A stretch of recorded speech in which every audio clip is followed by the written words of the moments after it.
នេះខ្ញុំចង់ស្ដាប់ឮពីលោកចៃជីមម្ដងដែលជាប្រធានយុគឋានកសិឧស្សាហកម្មអាចនិយាយថាលោកគឺភាគច្រើនកាន់ខាងការចោះកុងត្រាជាមួយនឹងសហគមន៍តែមុនទៅដល់ស៊ីជម្រៅរឿងកុងត្រាចានេះខ្ញុំចង់ស្ដាប់ឮពីលោកតើប្រជាជនដែលចូលរួមក្នុងសហគមន៍កសិកម្មទំនើបគាត់សម្ដែងការចូលរួមរបស់គាត់ហ្នឹងគាត់ត្រេកអរទេចង់ចូលទេឬក៏យ៉ាងម៉េចចាបាទអ្វីដែលយើងសង្កេតឃើញ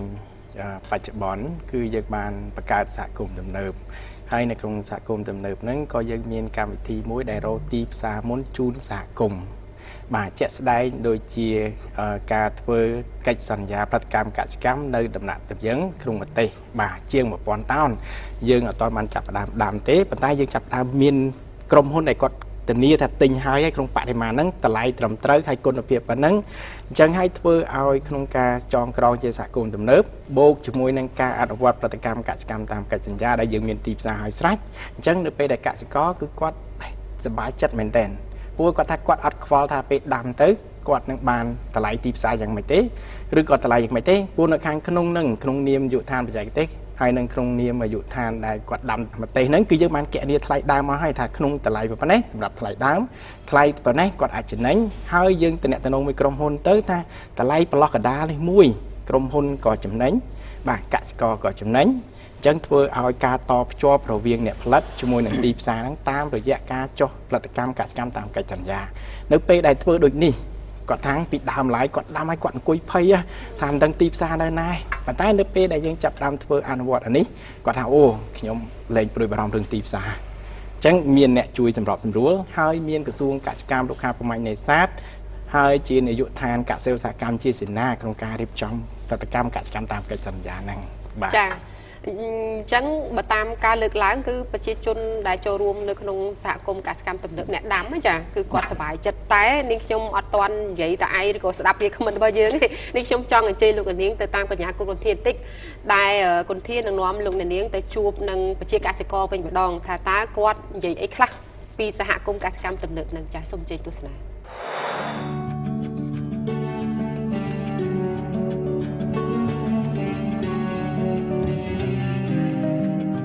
ស្វ័យចិត្តហើយតើវិចូលសហគមន៍នេះមកនេះខ្ញុំចាំណៃឯងមានដូចថាចាំទីវាបានផលច្រើនជាងពីឆ្នាំមុនមកពេលខ្ញុំចូលខាងកសិកម្មទំនើបយើងអត់បាត់ខ្វល់ដល់ពេលប្រមូលផលយើងត្រូវរកទីផ្សារ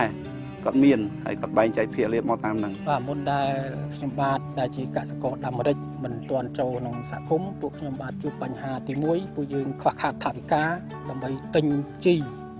ហើយក៏យើងខ្វះខាតនៅគេហៅថាបច្ចេកទេសក្នុងការថែទាំម្រេចតែដល់យើងចូលសហគមន៍ទៅសហគមន៍គេបរៀនពីការចែកប្រទេសនៅការដាំម្រេចហើយគេនឹងចែកចាយជីដែលសហគមន៍នាំជីចូលដោយជីនោះគេនាំចូលមកពីក្រុមហ៊ុនផ្ទាល់អញ្ចឹងតម្លៃទាបលើទីផ្សារហើយក៏ចែកចាយទៅលើសមាជិកដើម្បីឲ្យប្រើប្រាស់ជីទៅតាមស្តង់ដារសហគមន៍ហើយយើងមិនចំណាយលុយហើយចាំយើងលក់ម្រេចហើយបានយើងទូទាត់ទៅឲ្យសហគមន៍វិញក្នុង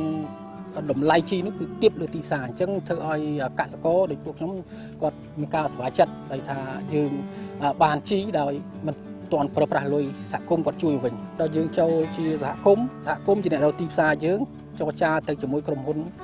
ជាច្រើននៅក្នុងស្រុករបស់យើងធ្វើឲ្យបានប្រសើរទីផ្សារគាត់បើជាងល្អជាងនៅទីផ្សារខាងក្រៅពួកខ្ញុំសហការជាមួយនឹងសហគមន៍កសិកម្មទំនើបគឺដោយសារតែសហគមន៍កសិកម្មទំនើបគាត់មានរចនាសម្ព័ន្ធគ្រប់គ្រងច្បាស់លាស់សហគមន៍ទាំងមូលគឺគាត់ដូចជាក្រុមហ៊ុនឯកជនមួយអញ្ចឹងយើងបានពិភាក្សាជាមួយនឹងប្រធានសហគមន៍ហើយនិយាយទាំងពីបច្ចេកទេសតាំងពីទីផ្សារតាំងពីផ្សេងហ្នឹងគឺគាត់អាចយកទៅអនុវត្តនៅក្នុងសហគមន៍របស់គាត់តែម្ដងអញ្ចឹងយើងចងជាមួយនឹងប្រធានសហគមន៍មួយក៏ដូចចងជាមួយនឹងកសិករ100%នាក់ចាអញ្ចឹងងាយស្រួលសម្រាប់ខ្ញុំក្នុងការបង្កើតទំនាក់ទំនងហើយនឹងងាយស្រួលទៅអនាគតយើងរកស៊ីជាមួយគ្នាងាយស្រួលនិយាយ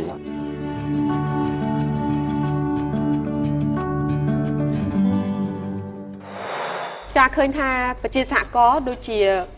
កសិកររបស់យើងដូចជាសប្បាយរីករាយអាដាមចាចំពោះអ្វីដែលគាត់ទទួលបាននៅពេលនេះចាបាទជាគោលការណ៍គឺយើងបង្កើតកម្មវិធីគោលនយោបាយអត្ថិភាពនេះគឺដើម្បីជួយគ្រប់គ្រងដល់កសិករយើងហើយបង្កើនជីវភាពរបស់ពួកគាត់នឹងឯងក្នុងនាមជា